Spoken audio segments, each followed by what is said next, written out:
Bonjour, bonsoir les amis.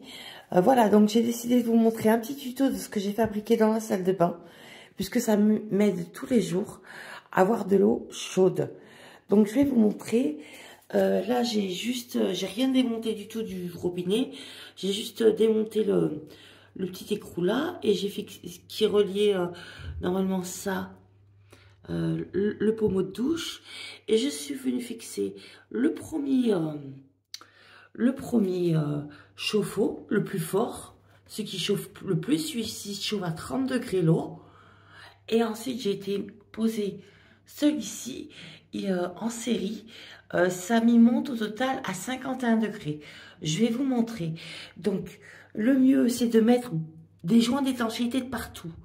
Là, là, bien sûr là, là, là et là. Mais c'est pas le plus cher. Donc, ce que vous faites, c'est que vous y mettez sur une multiprise. Hop, hop. Vous allumez la multiprise et vous éteignez à chaque fois. Là, on a le petit bouton vert pour dire que voilà, ça a démarré. Là, c'est pour régler l'eau. Alors, moi, il doit être inversé, je ne sais pas pourquoi. Quand je mets sur le high, il n'y a plus d'eau. Et quand je mets sur le low, il y a beaucoup d'eau. Donc, je vais vous faire un petit test. Et hop. Là, bien sûr, c'est l'eau froide puisque ça coule directement par là. Et dès que ça passe dans le jet, hop. Donc là, le petit bouton devient rouge. Et vous voyez, il fait très, très froid dehors. Très, très froid. Donc, il faut quand même 5 minutes. C'est presque gelé. L'eau est presque gelée. Donc là, ça augmente, ça augmente, ça augmente.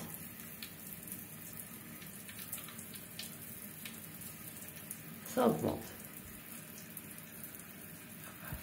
Je vais vous dire si c'est chaud. Ouais, c'est chaud. C'est chaud. C'est bon. Même comme ça, vous pourriez prendre une douche facilement. Ouais, ouais, ouais.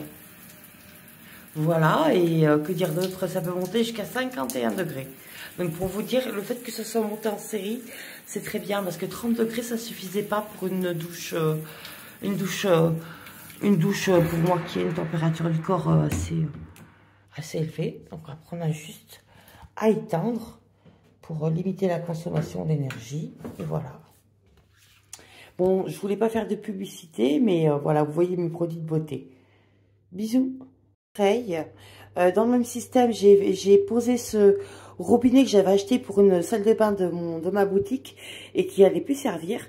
Donc, hop, là, d'un côté, vous avez l'eau froide, de l'autre côté, vous avez l'eau chaude. Sans chauffe-eau. Ça part à partir de la prise, là. À partir de la prise. Ça peut monter jusqu'à 40 degrés facilement pour faire la vaisselle. Que dire d'autre? Bah, il y a le chose d'accompagner, donc je m'en sers pour le moment, on verra bien. Alors, juste faire attention, il faudra bien prévoir un bouchon de cauterisation pour l'eau chaude, puisque tout part de l'eau froide. Et ensuite, au niveau du flexible, il faut l'acheter. Il n'est pas vendu avec le robinet. Il faut aller à Leroy Merlin ou en Casto ou tous les magasins de bricolage. Et vous n'oubliez pas les joints d'étanchéité de partout. De partout, les joints d'étanchéité pour pas créer de dégâts des eaux. Alors, ça demande un petit peu de manipulation, mais une fois qu'on a pris l'habitude de démonter et de remonter un robinet, ça va tout seul. Et également, il y a un petit adaptateur entre le flexible et le tuyau d'alimentation. Voilà, j'espère que mes conseils ont été utiles. Gros bisous. Que dirais-je de plus, à part que là aussi, il faut un joint d'alimentation, un joint d'étanchéité, pardon. Là aussi.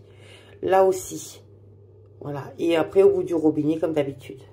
Et n'oubliez pas, à chaque fois que vous avez terminé de poser un robinet, de faire d'essuyer autour du robinet. Donc, il faut bien éteindre l'eau avant de changer tous les robinets. Complètement. Quand vous coupez, il faut couper l'eau, l'arrivée générale d'eau qui se trouve à l'entrée du logement.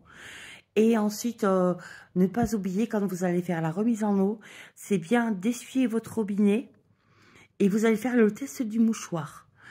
Donc, après l'avoir essuyé, vous attendez 2 minutes. Vous rallumez tout doucement l'eau, ce qui va vous permettre aussi de contrôler le débit d'eau dans votre appartement, puisque des fois, c'est réglé un peu trop fort.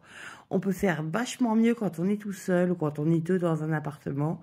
Et vous allez voir qu'au niveau des 2 robinets que je vous ai dit, il faut moins il y a d'eau, plus c'est chaud. Donc après, c'est à votre convenance. Surtout que vous ne pourrez pas trop régler le débit. Par contre, vous pourrez vraiment... le débit viendra régler la température. Voilà, j'espère vous avoir éclairé. Moi, quand j'ai cherché, il n'y avait pas de vidéo à ce sujet. Donc, gros bisous.